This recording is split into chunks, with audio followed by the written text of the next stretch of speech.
नमः श्रीवर्धमानाय निर्धूतकलिलात्मने सालोकानां त्रिलोकानां यद्विद्यादर्पणायते यद्विद्यादर्पणायते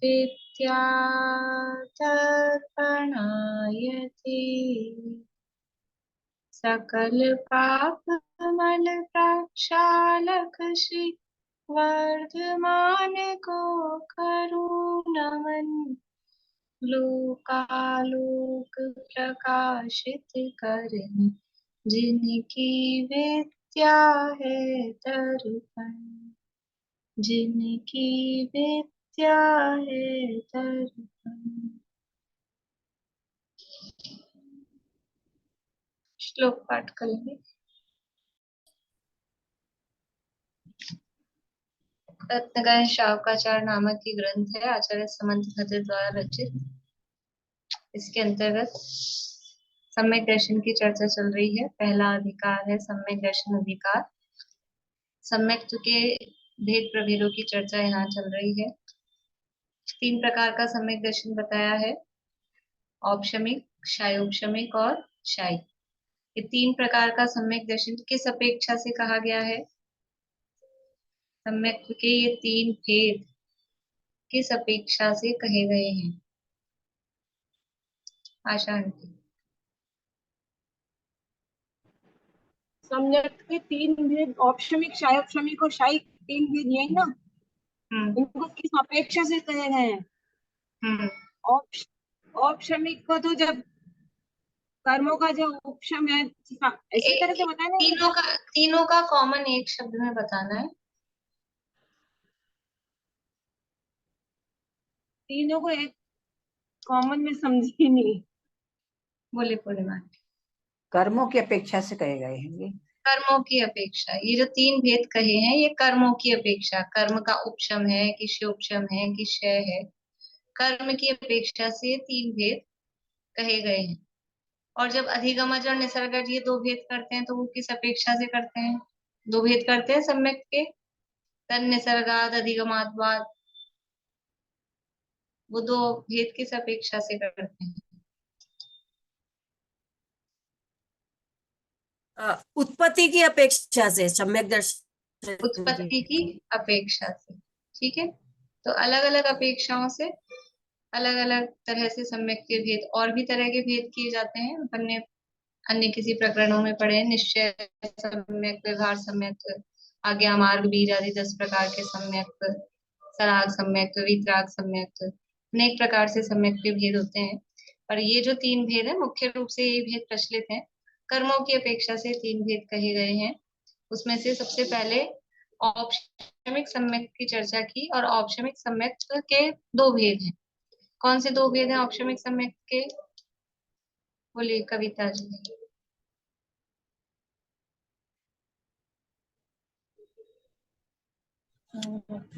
दर्शन मौनी, चारित्र मौनी की। किसके भेद पूछ रही हूँ मैं? औपशमिक सम्यक के। और ये दर्शन मोहनी चारित्र मोहनी क्या है? ध्यान नहीं आ रहा।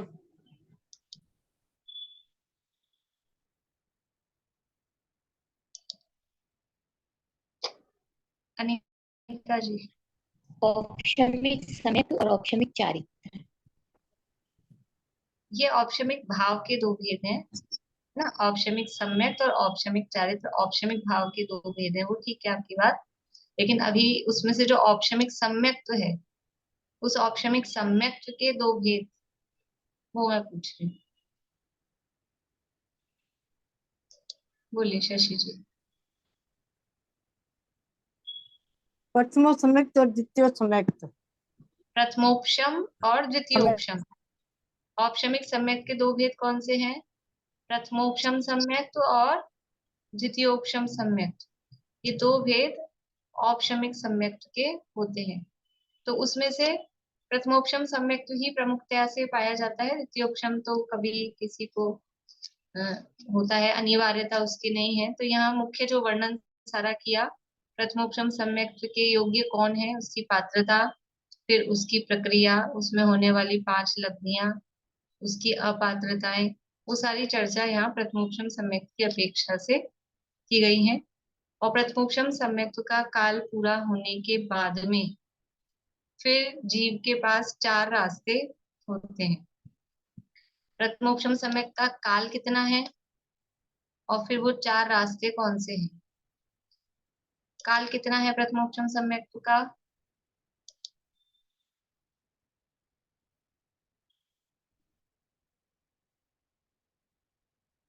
प्रथमोपशम सम्यक्त्व का काल बोलिए प्रेमलता जी। प्रथमोपशम सम्यक का काल अंतर्मुख है, और यदि और इसका काल पूरा होने के बाद मिथ्यात्व प्रकृति का उदय हो जाता है तो पहले गुण स्थान में जाता है। और यदि सम्यक प्रकृति का उदय आता है तो चौथे गुण स्थान और शयोपशम सम्यक नहीं, कंफ्यूज हो रही थोड़ा। चलिए यदि 4 बोलिए वर्षा अभी।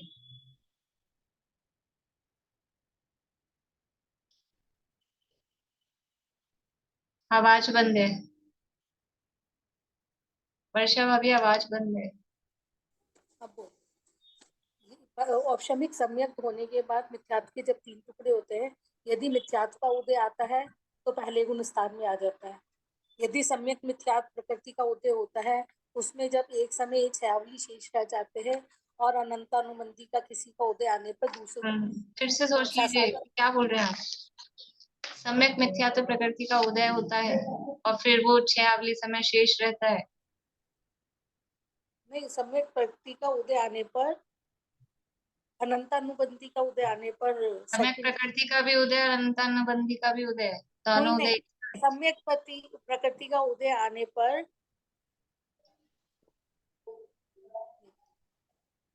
चलिए मैम, अगर वो पहले गुण स्थान में चले जाएगा अपने भावों से, अगर मिथ्या तो प्रकृति का उदय आता है तो, और अगर उसके औपसमिक सम्यक तो रहता है और 6 अवली एक समय बसते हुए और उसके अगर मिथ्या तो उसका उदय आ जाता है। देखिए 6 अवली एक समय इकट्ठा है क्या? नहीं, तो फिर उसको ढंग से बोलिए। पूरा 6 अवली एक समय तो 6 अवली प्लस एक समय हो गया टाइम। ज्यादा से ज्यादा अगर 6 अवली प्लस एक समय रहते हुए और उसके ज्यादा से ज्यादा 6 अवली प्लस एक समय, ज्यादा से ज्यादा 6 अवली प्लस एक समय रहते ये हुए। नहीं है। मैं 3 बार ये बात बोल चुकी हूँ, ये नहीं है। अच्छा, ज्यादा से ज्यादा 6 अवली प्लस एक समय नहीं है। तो ज्यादा से ज्यादा 6 अवली है। एक समय अगर उसमें अधिक है तो अभी उसके अनंतानुबंधी का उदय नहीं आ सकता है। अच्छा, अधिकतम 6 अवली और कम से कम एक समय है। कम से कम एक समय भी बचा हुआ है तो भी अनंतानुबंधी का उदय आ सकता है। 2 समय बचा हुआ है तो भी अनंतानुबंधी का उदय। 3 समय बचा है तो आ सकता है। 4 समय बचा है तो आ सकता है। ऐसे करके जगन्य युक्ता संख्या समयों की 1 आवली समय, फिर जगन्य युक्ता संख्या समयों की 2 आवली, फिर जगन्य युक्ता समयों की 3 आवली, 4 आवली, 5 आवली, 6 आवली, ऐसे 6 आवली तक का उसका समय बचा है और तो अनंतानुबंधी कसाय में से का किसी उदय आ सकता है। उससे एक समय भी अधिक अगर समय बचा है तो अनंतानुबंधी का उदय नहीं आ सकता है। तो वो तो +1 अनंतानुबंधी इसमें होगा। फिर से बोलिए शुरू से। कम से कम एक समय और ज्यादा से ज्यादा अगर 6 अवली का समय रहते हुए अगर उसके वापस मिथ्यात्व का अनंतानुबंधी कसाय में से किसी एक कसाय का उदय आ जाए अनंतानुबंधी से, चाहे क्रोध मान माया लोभ में से, तो साधन गुण स्थान में उसका चला जाएगा। वो दूसरे गुण स्थान से फिर वो मिथ्यात्व में वापस चला जाएगा पहले गुण स्थान में। अगर उसके सम्यक प्रकृति का सम्यक मिथ्यात्व का उदय आ जाता है तो वो 6ठे गुण स्थान में हो, चाहे 5वें में, चाहे चौथे में, तो वो तीसरे गुण स्थान में आ जाएगा। और अगर उसे समय मतलब समय अगर कंप्लीट हो गया पहले गुण स्थान में, तीसरे मिथ्यात्व में सम्यक मिथ्यात्व और सम्यक प्रकृति में, तो ये इसके क्या बोलते हैं औपसमिक सम्यक्त्व के बाद ये उदय आते हैं, और साधन में औपसमिक सम्यक्त्व पे रहते ही ये आ जाता है अनंतानुबंधी। चौथा, रुकिए आप, बहुत मिक्स हो गया है। चौथा तो रास्ता पता ही नहीं चला कहाँ गया। चौथा मैं बता एक रही ही हूँ। रास्ते तो फिर आप प्रवचन मत करिए, आप तो 4 रास्ते सीधे सीधे बताइए, बोलिए। अच्छा, और अगर उसके सम्यक प्रकृति का ही उदय रह जाए अगर औपसमिक सम्यक्त्व के बाद, तो वो चौथे गुण स्थान में उसको क्षोपसम सम्यक्त्व की प्राप्ति हो जाएगी। हाँ ठीक है। देखिए, जो आप लोग खाली तीसरे गुणस्थान के साथ बोलते ना, कल भी पता नहीं किसने जवाब दिया था, तब तीसरे गुणस्थान के साथ ही बोला था कि चाहे चौथे में हो, चाहे पांचवे में हो, चाहे छठे में हो, वो सम्यक मिथ्यात्व प्रकृति का उदय आ जाएगा, तो वो तीसरे में आ जाएगा। तो ये सभी के साथ में है। वो चाहे चौथे औपशमिक सम्यक जो है ना, अभी जिस जगह वो है, वो चौथे वाला भी हो सकता है, पांचवे वाला भी हो सकता है, छठे वाला भी हो सकता है। तो उस किसी भी गुण स्थान में है इन तीनों में से, तो यदि उसके मिथ्यात्व प्रकृति का उदय आ जाता है तो वो पहले गुण स्थान में आ जाएगा। यदि सम्यक मिथ्यात्व प्रकृति का उदय आ जाता है तो वो तीसरे गुण स्थान में आ जाएगा। और यदि सम्यक्त्व प्रकृति का उदय आ जाता है तो वो जिस गुण स्थान में है उसी गुण स्थान में बना रहता है। सम्यक्त्व चेंज हो जाता है, बस सम्यक उसका प्रथमोपशम से उपशम में बदल जाता है। तो जब भी आंसर पूछा जाए तो शॉर्ट में पहले 3 सीधे सीधे है ना, तो पहले 3 बता दीजिए, फिर वो अनंतानुबंधी की बात, वो थोड़ी सी समझ लो कुछ समय ज्यादा लेती है, तो फिर वो बात कर लेनी चाहिए। तो ये थोड़ा अपने को क्लियर समझ में आए। 4 रास्ते सबको क्लियर हैं। 3 प्रकृतियों का उदय आ जाए वो काल पूरा होने के बाद में, मिथ्यात्व का उदय आ जाए, सम्यक मिथ्यात्व का उदय आ जाए, या सम्यक प्रकृति का उदय आ जाए, तो 3, पहला गुणस्थान, तीसरा गुणस्थान और शिवोपशम सम्यक। और यदि वो काल पूरा होने से पहले ही, अधिकतम 6 पहले या कम से कम एक समय पहले अनंतानुबंधी का उदय आ जाए, तो फिर गुणस्थान दूसरा हो जाता है। ये 4 रास्ते प्रथमोपशम सम्यक के बाद में बताए हुए हैं। तो बाकी वर्षा भी कुछ पूछना है? हमने क्या वापस से बताऊं एक बारी? नहीं, कोई बात नहीं है, वो तो आपको समझ में आ गया होगा। अभी आगे बढ़ते हैं। तो जो चौथा रास्ता अपन ने देखा था कि सम्यक्त प्रकृति का यदि उदय आ जाता है, तो सम्यक्त प्रकृति का उदय आने पर उसका जो सम्यक्त्व है वो क्षयोपशम हो जाता है। तो उसी की चर्चा अब यहाँ करनी है कि मेन चर्चा क्या चल रही थी, मेन टॉपिक था सम्यक्त्व के भेद। तो पहला भेद जो था प्रथमोपशम सम्यक्त, उसकी इतनी लंबी सारी प्रोसेसिंग अभी यहाँ बताई। अब दूसरा प्रकार का जो सम्यक्त्व है क्षयोपशम सम्यक्त। क्षयोपशम सम्यक्त्व किसे कहते हैं, तो अलग अलग तरह से उसकी परिभाषा कह सकते हैं। तो कल अपन ने जो देखा था कि क्षयोपशम सम्यक्त्व का दूसरा नाम वेदक सम्यक्त्व भी है। क्या नाम है दूसरा क्षयोपशम सम्यक्त्व का? वेदक सम्यक्त्व। तो उसको वेदक सम्यक्त्व क्यों कहा जाता है? क्षयोपशम सम्यक्त्व को वेदक सम्यक्त्व क्यों कहा जाता है?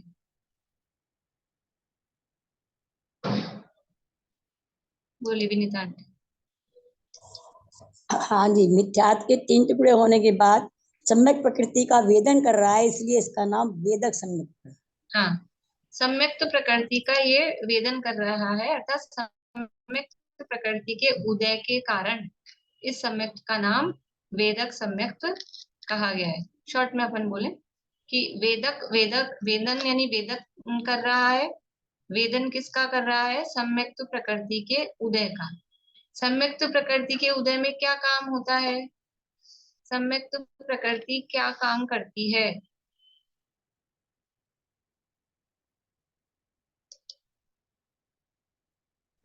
औपसमिक सम्यक्त्व जो पहले निर्मल सम्यक्त्व था उसमें अब चलमल अगार दोष उत्पन्न। औपशमिक सम्यक्त्व में चलमल अगार दोष उत्पन्न करती है? नहीं, मतलब क्षयोपसमिक सम्यक्त्व में कन्वर्ट होने के बाद जब प्रकृति का उदय आता है तो वो इसमें सम्यक्त्व में चलमल अगार दोष उत्पन्न करती है। तो भी यहाँ औपशमिक का नाम क्यों लेना? अब तो गलती से शयोक्षम हो गया ना ये। गलती से लिया गया। हाँ, अब तो शयोक्षम हो गया सम्यक। तो सम्यक प्रकृति क्या कर रही है कि सम्यक्त्व में दोष उत्पन्न करती है। सम्यक्त्व प्रकृति सम्यक्त्व का घात तो नहीं कर पाती है, लेकिन सम्यक्त्व में दोष उत्पन्न करती है। 3 प्रकार के दोष, चल दोष, मल दोष और अगाढ़ दोष। ऐसे 3 प्रकार के दोष से युक्त होने के कारण अब ये जो शयोक्षम सम्यक्त्व है वो उतना निर्मल नहीं होता। जितना निर्मल औपशमिक सम्यक्त्व था उतना निर्मल ये शैक्षणिक सम्यक्त्व नहीं होता, क्योंकि इसमें दोष उत्पन्न होते रहते हैं। और दोषों का कारण क्या है? दोषों का कारण है सम्यक्त्व प्रकृति का उदय। ये इसमें अपन ने लिखा था ना, घातीय कर्म का शैक्षणिक नहीं होता तो 4 घातीय कर्म का शैक्षणिक होता है, जिसमें घातीय कर्म का तो नहीं होता शैक्षणिक और 4 घातीय कर्म का होता है। तो ये शैक्षणिक, ये वाला भी तो शैक्षणिक है। क्या बोल रहे हैं आप? अपन ने तत्वासुत में पढ़ा था ना, उपशम और शैक्षणिक और शय पढ़ा था ना। हाँ, तो जिसमें जो इसकी शैक्षणिक की डेफिनेशन लिखी थी, जिसमें घातीय कर्मों का क्षय नहीं होता, आघातीय कर्मों का क्षय नहीं होता।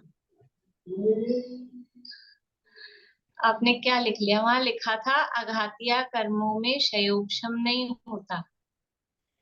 शयोक्षम आघातीय कर्मों में नहीं होता, तो अभी क्या प्रॉब्लम है?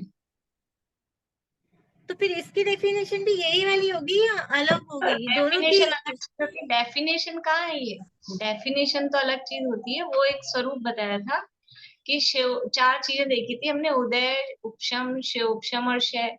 तो शयोक्षम है वो घातीय कर्मों में ही होता है, आघातीय कर्मों में नहीं होता है।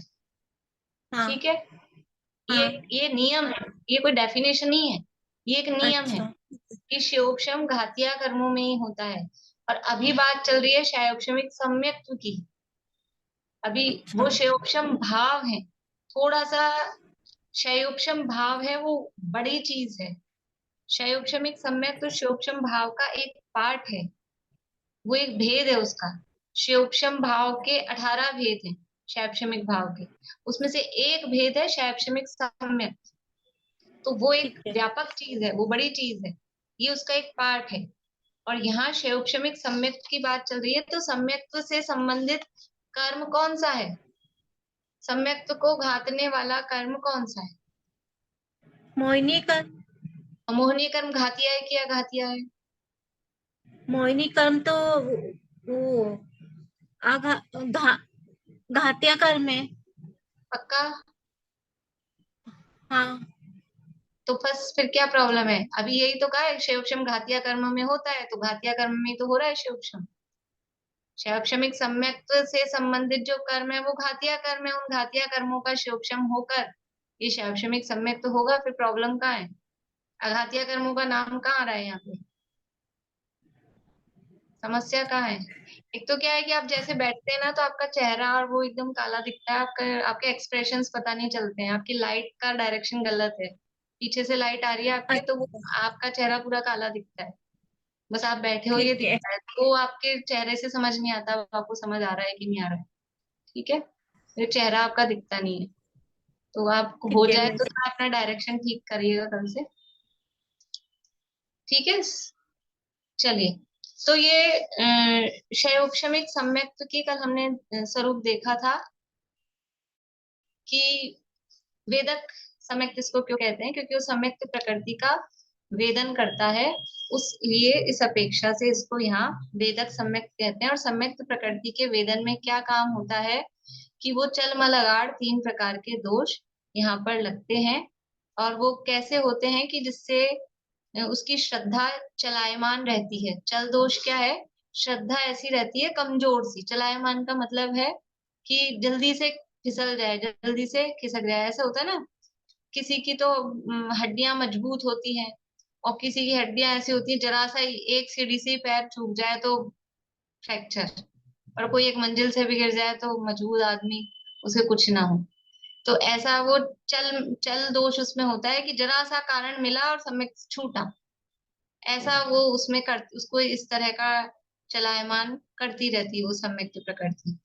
दूसरा है मल दोष, कि उसमें शंका आकांक्षा आदि जो अतिचार होते हैं वो मल उसमें उत्पन्न होते रहते हैं। और तीसरा अगाढ़ दोष, कि उसमें गाढ़ापन नहीं है, वो पक्का नहीं रहता है, क्योंकि वो छूट सकता है। यद्यपि ऐसा भी दिया शास्त्रों में कि सूक्ष्म सम्यक्त से च्युत होने वाले जीव वो बहुत कम है। ज्यादा जीव हैं वो सूक्ष्म सम्यक्त में बने रहते हैं, वो जीव ज्यादा हैं, लेकिन फिर भी छूट जाता है। फिर भी असंख्यात जीव हैं जिनके छूट भी जाता है। संख्याएं तो असंख्यातों से अनंतों से कम जाती ही नहीं है, तो असंख्यात जीव ऐसे हैं, लेकिन फिर भी ज्यादा जीवों का वो सम्यक्त बना ही रहता है। और यहाँ पर लब्धिसार जी में मूल गाथा में ये इसको कहा है, देखिए पढ़ के देखते हैं।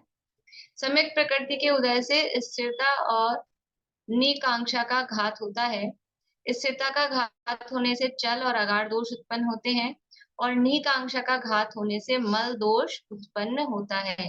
निकांक्षित जो गुण होता है वो निकांक्षा का घात होने से उसमें मलिनता आती है, और स्थिरता का घात होने से चल और अगाढ़, ये दोनों ऐसे है ना, अगाढ़पना भी मजबूती नहीं है ये बता रहा है, चलायमान पना भी वही बता रहा है, मजबूती नहीं है। तो वो स्थिरता नहीं है, स्थिरता का घात होने से चल और अगाढ़ दोष उत्पन्न होते हैं, और निकांक्षा का घात होने से मल दोष उत्पन्न होता है। जिस प्रकार वृद्ध पुरुष हाथ में लकड़ी पकड़ता है परंतु वह लकड़ी स्थिर नहीं रहती है, उसी प्रकार वेदक सम्यक दृष्टि का तत्वार्थ श्रद्धान स्थिर नहीं रहता है, चलायमान होता है। स्थिरता का घात होने से श्रद्धा दृढ़ नहीं रहती है, और निकांक्षा का घात होने से शंका कांक्षा आदि दोष सम्यक्त को मलिन करते हैं। इस प्रकार ये वेदक सम्यक दृष्टि या सूक्ष्म सम्यक दृष्टि का सम्यक्त मलिन रहता है। ये बात अपनी कल हुई थी। अब इसको शयोपशम सम्यक्त क्यों कहते हैं? तो शयोपशमिक नाम तो है एक्चुअल में शयोपशमिक सम्यक्त, क्योंकि जीव का भाव है ना, शयोपशम तो होता है कर्म में, और ये सम्यक्त तो हो रहा है जीव में, जीव का भाव है, तो उसको कहना चाहिए शायोपशमिक सम्यक्त। सही शब्द तो क्या है? शायोपशमिक सम्यक्त। लेकिन हम क्या कि शॉर्ट में बोलने के हम अभ्यास रहते हैं, तो हम शयोपशम सम्यक्त शॉर्ट में बोलते हैं। शायोपशमिक थोड़ा बोलने में अपने को ऐसा लगता है कठिन पड़ रहा है, वो शयोपशमिक सम्यक्त है। तो शयोपशमिक सम्यक्त यानी शयोपशमिक भाव का भेद है। तो शयोपशमिक कब होगा? कि जब कर्म में शयोपशम होगा, तो इधर जीव में भाव कौन सा होगा? शयोपशमिक भाव। तो अब कौन से कर्मों में शयोपशम करना है? कि जो भाव है उससे संबंधित कर्म वो देखने पड़ेंगे। तो भाव है अपने पास सम्यक, शयोपशमिक सम्यक। सम्यक्त से संबंधित कर्म कौन से हैं? सम्यक्त से संबंधित कर्म कौन से हैं? दर्शन वो मिथ्या, सम्यक मिथ्यात और सम्यक प्रकृति। यही है। और अनंतानुबंधी की 4 क्रोध मान माया सम्यक की संबंधी 7 प्रकृतियां है ना, सम्यक्त की घातक 7 प्रकृतियां हैं। दर्शन मोहनी की 3, अनंतानुबंधी की 4, ये 7 प्रकृतियां हैं।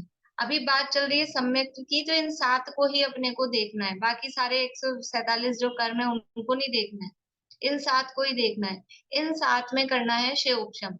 अब शयोपशम की परिभाषा क्या है? शयोपशम किसे कहते हैं? शयोपशम किसे कहते हैं? जिनको भी ये परिभाषा याद नहीं हो, प्रयत्न पूर्वक कोशिश करके परिभाषा याद कर लें, क्योंकि बहुत बार काम आती है। पहले भी कई बार आ चुकी है, अभी भी आगे आती रहेगी जब कभी भी।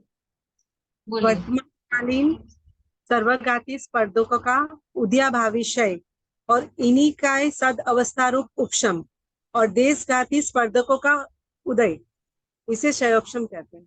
एक शब्द मिसिंग है जो जरूरी है, आप फिर से बोलेंगे एक बार? वर्तमानकालीन सर्वघाती स्पर्धकों का उदयाभावी क्षय, इन्हीं स्पर्धकों का इन्हीं स्पर्धकों का सदवस्था रूप उपशम कर रहे हैं, तो जिनका क्षय कर दिया फिर उन्हीं का उपशम कैसे करेंगे? स्पर्धकों का सदवस्था रूप उपशम और इन्हीं स्पर्धकों का कर रहे हैं ना। मतलब इन्हीं का तो आप भविष्यकालीन उद्या भावी क्षय कर दिया, फिर हाँ ये भविष्य भविष्यकालीन, ये शब्द जरूरी है। नहीं, जिनका उद्या भावी क्षय कर दिया उन्हीं का सदवस्था रूप उपशम, जब क्षय कर दिया तो फिर उपशम कैसे करेंगे? हाँ, भविष्यकालीन सर्वघाती स्पर्धकों का उपशम और देशघाती स्पर्धकों का उदय उदय होना, उसे संयोगक्षम कहते हैं। बढ़िया, बोलिए दीपिका जी। वर्तमानकालीन सर्वघाती स्पर्धकों का उदयाभावी क्षय, भविष्यकालीन सर्वघाती प्रकृतियों का सदावस्था रूप उपशम, सर्वघाती प्रकृतियों का नहीं, सर्वघाती स्पर्धकों का, घाती स्पर्धकों का सदावस्था रूप उपशम और देशघाती स्पर्धकों का वर्तमान में देशघाती स्पर्धकों का, वर्तमान की देशघाती स्पर्धकों का उदय से जो भाव होते हैं वो उदय, ये हाँ, इन तीन रूप कर्म की अवस्था को क्षयोपशम कहते हैं। इन तीन रूप कर्म की अवस्था को क्षयोपशम कहते हैं। और कोई बताएंगे? रजनी जी, मुंबई याद है आपको?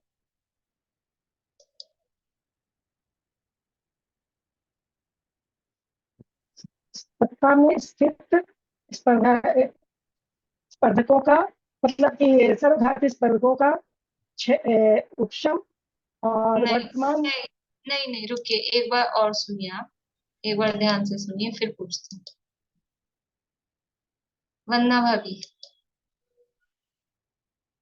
वर्तमानकालीन सर्वघाती स्पर्धकों का उदयाभावी क्षय, थोड़ा सा जोर से बोलिए। वर्तमानकालीन सर्वघाती स्पर्धकों का उदयाभावी क्षय, उन्हीं के आगामी भविष्यकालीन आने वाले भविष्य के स्पर्धकों, सर्वघाती स्पर्धकों का सदवस्था रूप उपशम और देशघाती, वर्तमान में देशघाती स्पर्धकों का उदय, इन तीन रूप कर्म की अवस्था को क्षयोपशम कहते हैं। बढ़िया, इन तीन रूप कर्म की अवस्था को क्षयोपशम कहते हैं। तीन काम है, वर्तमान कालीन सर्वघाती स्पर्धकों का उदयाभावी क्षय, भविष्यकालीन सर्वघाती स्पर्धकों का सद अवस्था रूप उपशम, और वर्तमान में, या वही कालीन लगा दीजिए, वर्तमान कालीन देशघाती स्पर्धकों का उदय। तो एक में हो रहा है उदयाभावी क्षय, एक में हो रहा है उपशम और एक में हो रहा है उदय। ये तीन रूप कर्म की अवस्था को क्षय उपशम कहते हैं। तीन काम है, एक है क्षय, एक है उपशम और एक है उदय। ये तीन जिसमें मिले होते हैं उसका नाम है क्षयोपशम। तो क्षय कैसा है? क्षय है उदयाभावी। उपशम कैसा है? उपशम है सदवस्था, सदवस्था रूप, और उदय तो उदय है। ठीक है, ये तीन है। मेन अवस्थाएं क्या है? क्षय, उपशम और उदय। लेकिन क्षय कैसा है? उदयाभावी। उपशम कैसा है? सदवस्था, सद अवस्था, संधि हुई है, सदवस्था रूप उपशम और उदय। अब किसका तो क्षय करना है? क्षय किसका करना है? क्षय और उपशम ये दोनों करना है सर्वघाती स्पर्धकों का। सर्वघाती स्पर्धकों का क्षय भी करना है और उपशम भी करना है। लेकिन कौन से वाले सर्वघाती स्पर्धकों का क्षय करना है? तो वर्तमान कालीन। क्षय किनका करना है? जो वर्तमान कालीन सर्वघाती स्पर्धक हैं उनका तो करना है उदयाभावी क्षय। और जो भविष्यकालीन है, जो भविष्यकालीन है, कौन से सर्वघाती स्पर्धक, उनका करना है सदवस्था रूप उपशम। और उदय किसका करना है? देशघाती का। उदय वर्तमान में है, देशघाती का वर्तमान में उदय। ये तीन रूप कर्म की अवस्था को क्षयोपशम कहते हैं। ये तो मैंने समझाने के लिए आगे पीछे लिखा है, परिभाषा तो लाइन से ही लिखना है आपको। ये तो मैंने समझाने के लिए। काम क्या करने हैं? क्षय, उपशम और उदय, ये तीन काम करने हैं। क्षय कौन सा होना है? उदयाभावी क्षय। उपशम कौन सा होना है? सदवस्था रूप उपशम। और उदय तो उदय, इसको मत उतारिएगा, ये समझाने के लिए लिखा है। ठीक है, अब क्षय किसका करना है? तो वर्तमान कालीन सर्वघाती स्पर्धकों का उदयाभावी क्षय। वर्तमान कालीन सर्वघाती स्पर्धकों का उदयाभावी क्षय। भविष्यकालीन सर्वघाती स्पर्धकों का सदवस्थारूप उपशम और वर्तमान कालीन देशघाती स्पर्धकों का उदय। ये तीन रूप जो कर्म की अवस्था है, क्षय, उपशम, उदय, ये तीन रूप कर्म की अवस्था को क्या कहते हैं? क्षयोपशम कहते हैं। जब भी कहीं क्षयोपशम घटित होगा तो ये कर्म की तीन रूप अवस्थाएं होगी। वहां क्षय भी होगा, उपशम भी होगा, उदय भी होगा। लेकिन क्षय का मतलब उदयाभावी क्षय, उपशम का मतलब सदवस्था रूप उपशम, और उदय होगा हमेशा देशघाती का। ये तीन रूप जो कर्म की अवस्था होती है उसे क्षयोपशम कहते हैं। ये समझ में आई परिभाषा? बोलिए रजनी जी, अब परिभाषा सुनाइए। वर्तमान कालीन सर्वघाती स्पर्धकों का उदयाभावी क्षय, भविष्यकालीन सर्वघाती स्पर्धकों का सदवस्था रूप उपशम और देशघाती वर्तमान कालीन देशघाती स्पर्धकों का उदय। इन तीन प्रकार की अवस्थाओं को क्षयोपशम कहते हैं। हाँ, बढ़िया, बिल्कुल ऐसे रटी हुई होनी चाहिए, बिल्कुल एक एक शब्द, कोई भी शब्द इधर उधर नहीं होना चाहिए इसमें। बोलिए रेखा जी, परिभाषा बोलिए। सर्वघाती स्पर्धकों का उदयाभावी क्षय। नहीं, ऐसे नहीं सर्वघाती, कोई से भी सर्वघाती उठा के नहीं करना है। वर्तमानकालीन, एक शब्द जरूरी है, एक एक शब्द जरूरी है। वर्तमान कालीन सर्वघाती स्पर्धकों का उदयाभावी क्षय, भविष्य कालीन सर्वघाती स्पर्धकों का सदवस्था रूप उपशम, भविष्यकालीन देशघाती स्पर्धकों का भविष्यकालीन नहीं, वर्तमानकालीन सर्वघाती स्पर्धकों का देशघाती स्पर्धकों का उदय। हाँ, इन तीन रूप कर्म की अवस्था को क्षयोपशम कहते हैं। ठीक है, निशा जी बोलिए, परिभाषा बोलिए। क्षयोपशम की परिभाषा, वर्तमान कालीन सर्वघाती स्पर्धकों का उदयाभासी क्षय, भविष्यकालीन नहीं, उदयाभावी क्षय और भविष्यकालीन सर्वघाती स्पर्धकों का सदवस्था रूप उपशम और वर्तमान कालीन देशघाती स्पर्धकों का उदय। इन तीन रूप कर्म की अवस्थाओं को क्षयोपशम कहते हैं। बढ़िया, अब अपने को करना है क्षयोपशम सम्यक। तो ये दो तरह के कर्म देखने हैं, सर्वघाती स्पर्धक, और एक तो नियम ये है, अभी इसको क्या है, क्षयोपशम समझने के लिए काफी कुछ पहले से अपना बेस होना चाहिए, और वो सारी चीज में अभी अपने आने ही वाला है तत्वार सूत्र में, क्षयोपशमिक भाव, तो उसमें लेने वाली हूँ, पर थोड़ा बहुत अब यहाँ पे भी देखना ही पड़ेगा। क्षयोपशम लागू पड़ता है किसमें? क्षयोपशम लागू पड़ता है, एक अपन ने नियम देखा था घातिया कर्मों में, अभी इन्होंने बताया ना, इनका प्रश्न था। क्षयोपशम घातिया कर्मों में होता है, अघातिया कर्मों में नहीं होता है।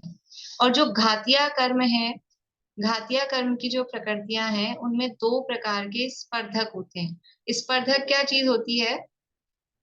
कर्मों की जो अनुभाग, फल देने की जो शक्ति है, उसके आधार पे समझ लीजिए उनके जो विभाजन होते हैं उसको स्पर्धक बोलते हैं। कर्मों की अनुभाग शक्ति के आधार पर कर्म की प्रकृतियां जिनसे मिलके बनी है, अनुभाग के आधार पर, उसको बोलेंगे स्पर्धक। तो जो घातिया कर्म है, घातिया कर्मों की प्रकृति में दो टाइप के स्पर्धक होते हैं। देशघाती भी, संपूर्ण घातिया नहीं, घातिया कर्म दो प्रकार के हैं। ठीक है, पहले घातिया कर्म की जो प्रकृतियां हैं वो दो प्रकार की हैं, एक देशघाती और एक सर्वघाती। जो टोटल प्रकृतियां हैं, एक तो है प्रकृति और एक है स्पर्धक, दोनों शब्द अलग अलग हैं। प्रकृति तो है मूल प्रकृतियां, उत्तर प्रकृतियां, वो कर्म की प्रकृतियां, जैसे कि मोहनीय कर्म है, वो मूल प्रकृति है। और फिर मोहनीय कर्म के दो भेद, दर्शन मोहनीय, चारित्र मोहनीय, तो वो उसकी उत्तर प्रकृतियां हैं, ये है प्रकृतियां। ठीक है, तो घातिया कर्म है, घातिया कर्म की प्रकृतियां दो भागों में बंटती है। घाती कर्म, देशघाती, सर्वघाती।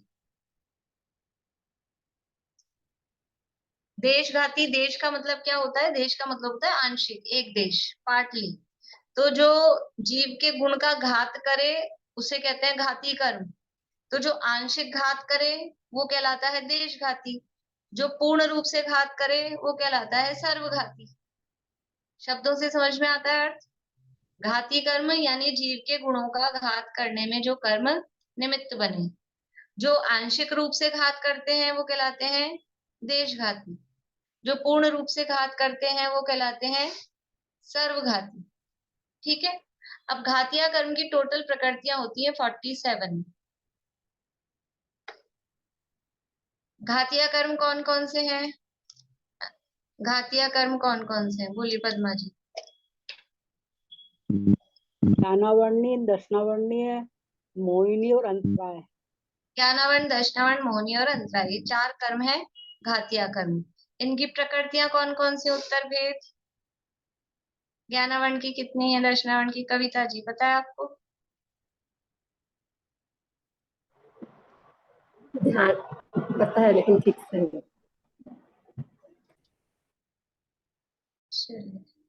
बोलिए सुनीता भाभी, बोलिए। ज्ञानावरण की 5, दर्शनावरण की 9, मोहनीय की 28 और अंतराय की 5। अब जिनको नहीं पता वो लिखिए, फिर नहीं पता तो फिर लिखिए।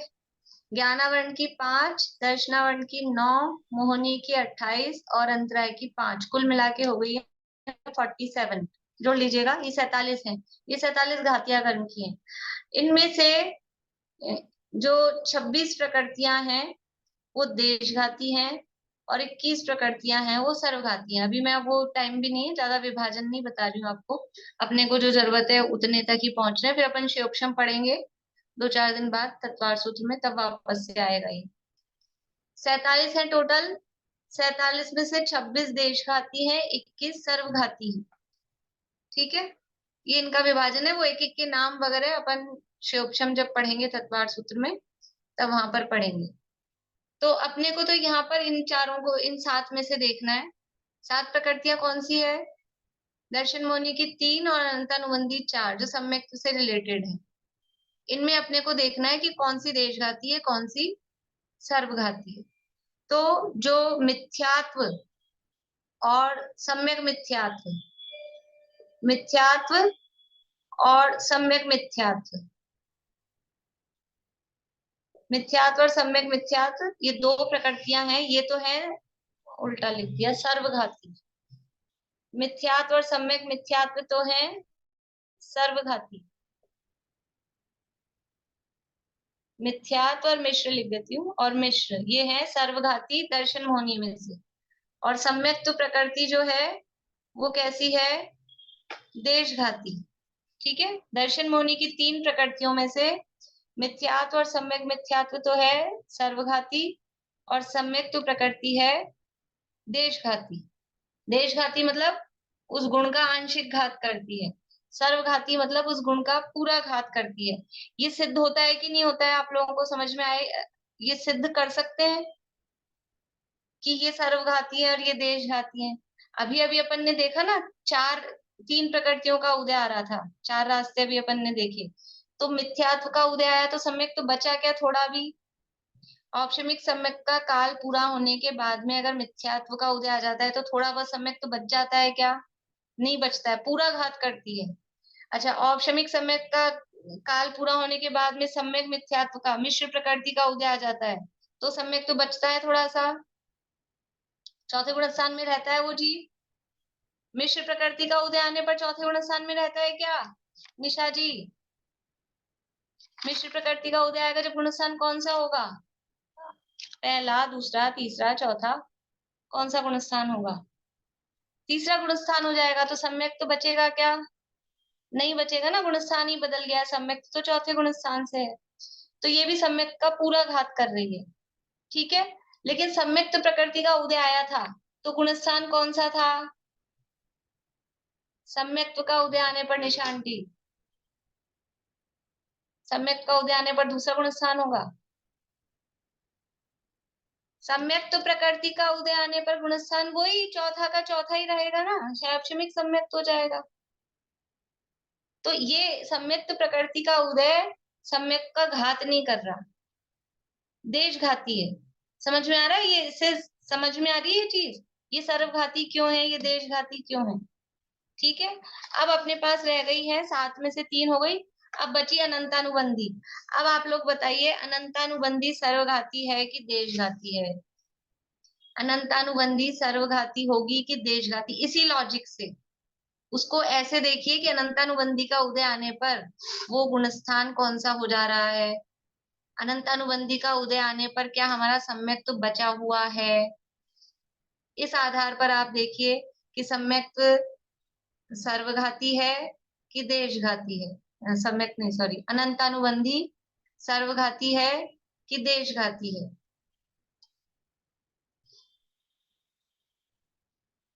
बाकी जिनको पता है उनको तो पता ही है, जिनको नहीं पता है वो मेरे को देख रहे हैं ऐसे।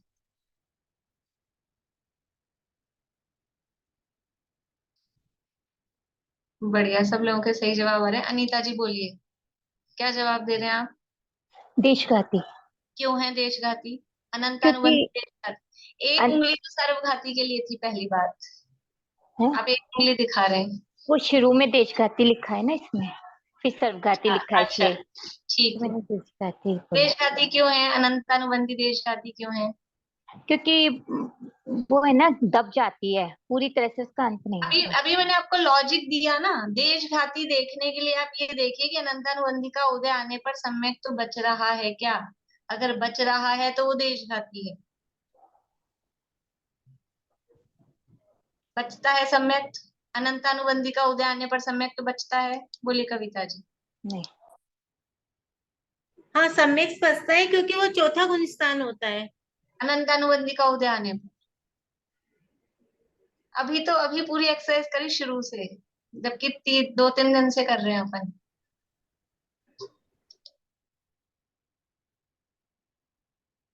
मैं केवल उन्हीं लोगों को पकड़ रही हूँ कि जिनका मुझे दिख रहा है चेहरा है, उनको समझ में नहीं आया। बाकी सबको समझ में आया है।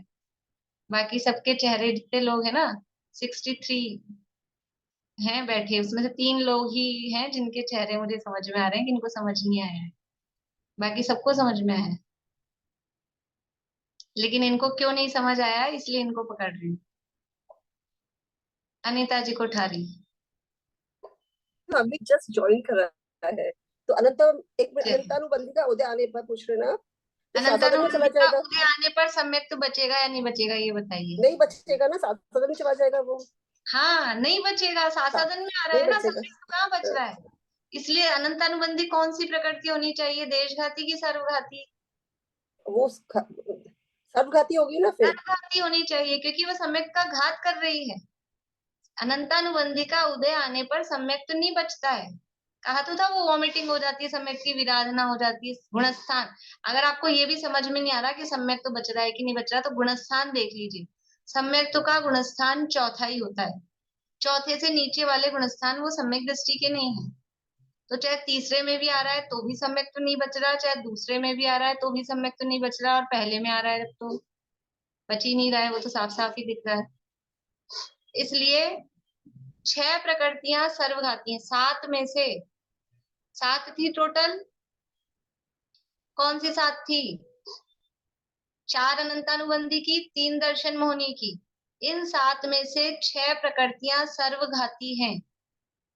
मिथ्यात्व, सम्यक मिथ्यात्व और अनंतानुबंधी की 4। ये 6 प्रकृतियां सर्वघाती हैं, और एक अकेली सम्यक्त प्रकृति ये देशघाती है। ठीक है, तो आज अपन इतना ही कर पाए हैं, इनको बांट ही पाए हैं। अब कल वो जो परिभाषा आज याद करी है वो परिभाषा याद सबको होनी चाहिए, और उस परिभाषा में जहां जहां हम वर्तमान कालीन सर्वघाती ये बोलेंगे तो वो सर्वघाती की जगह नाम बोलने हैं आपको कौन सी, क्योंकि शैक्षणिक सम्यक्त की परिभाषा अपने को लिखनी है। तो आप चाहें तो घर से बना के लिखा के ले आए, तो आपको फटाफट चाहे देख के फिर बोल लेना। अगर आप खुद ही बना के लिख के लाएंगे, किताब में तो मिलने वाली है नहीं आपको, ठीक है। तो आपको करना है खुद को, तो ये देख के आना है। कल अपन इसको शैक्षणिक सम्यक्त किस प्रकार होता है और थोड़ा सा वो स्पर्धक सर्वघाती और देशघाती वो भी कल करेंगे। अभी थोड़ा बोली कविता। ये सर्वघाती की जो ऊपर अपन ने जो वर्तमान कालीन सर्वघाती स्पर्धों का उदय भविष्य होता है, तो वो 21 जो होंगी वो लिखनी है सारी? नहीं नहीं, सारी नहीं, वो तो घातिया कर्म की टोटल बताई थी ना, 47 में से 21 वो सर्वघाती है। अभी तो अपना प्रकरण चल रहा है शैक्षणिक सम्यक्त का, तो सम्यक्त में तो 7 प्रकृतियों में ही अपने को देखना है कौन सी सर्वघाती है कौन सी देशघाती है। वो सारा अपन पढ़ेंगे जब शैक्षणिक भाव पढ़ेंगे ना वहां तत्वार्थ सूत्र में, तब वो 21 और 26 वो पूरी पढ़ेंगे तब। जब अपन है ना इसका क्रोधमान माइलो वो तीनों प्रकृति का अंत हो जाए, मतलब दब जाएंगी, तभी तो सम्यक होगा। तो दबी तो है, वो पूर्ण रूप से खत्म कहाँ हुई है, मतलब सर्वघाती कहाँ हुई है? मैं कंफ्यूज हो रही हूँ। सर्वघाती का मतलब वो खत्म नहीं हुई है, सर्वघाती का मतलब है वो हमारे गुण को खत्म करती है, वो खुद नहीं खत्म हुई है। वो सर्वघाती प्रकृति है, वो हमारा ऐसा जहर है उसको लेते मर जाएगा आदमी। एक जहर ऐसा होता है स्लो पॉइजन, मरेगा नहीं लेकिन कुछ कुछ नुकसान करता रहेगा, वो कहलाता है स्लो पॉइजन यानी देशघाती। और एक ऐसा पॉइजन है जिसको खाते ही मरेगा ही, वो है सर्वघाती। तो ये प्रकृतियां सर्वघाती, ये प्रकृतियां जहरीली हैं, ये खुद नहीं मर रही हैं, ये मारती हैं जीव को, जीव के गुणों को, ठीक है।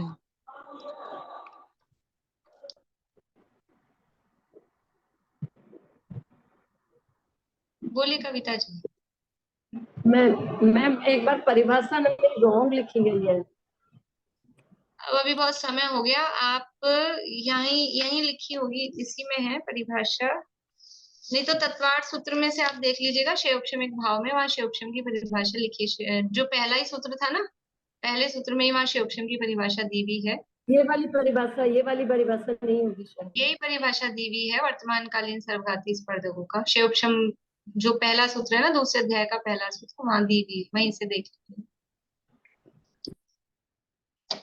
जय जी।